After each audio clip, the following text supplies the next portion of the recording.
Si Imelda Papin ay ipinanganak noong January 26, 1956. Siya ay isang kilalang mga awit sa ating bansa at tinaguriang reyna ng mga awit ng sentimental. Sumikat ng husto ang mga kantang Isang Linggong Pag-ibig at Bakit, Kung Liligaya Ka sa Piling ng Iba at marami pang iba na hanggang sa ngayon ay inaawit ng karamihang mga Pilipino. Si Imelda Papin ay tubong Presentasyon Camarines Sur. Nagsimula lamang si Imelda sa pagkanta sa kanilang village at kalaunan ay sumali sa mga kompetisyon sa kanilang rehiyon.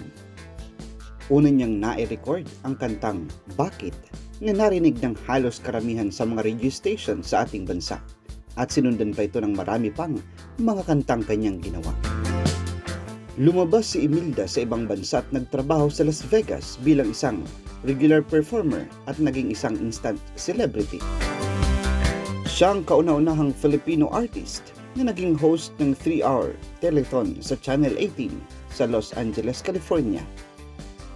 Naging host din siya sa television sa LA 18 sa Los Angeles, California.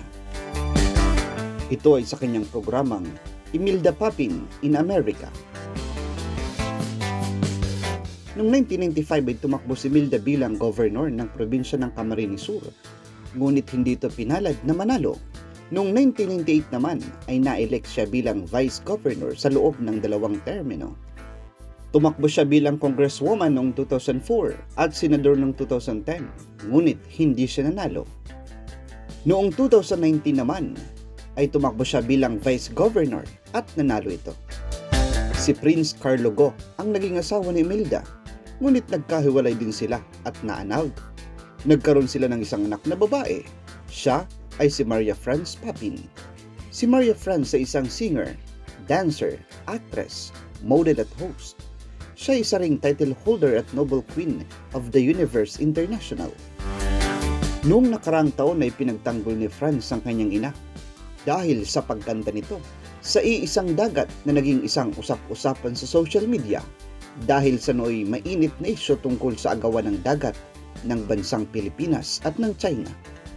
Ang awiting iyon ay patungkol lamang umano sa pagkakaisa at hindi sa isang propaganda na pumapabor sa China sa pag-angkin sa mga dagat ng Pilipinas.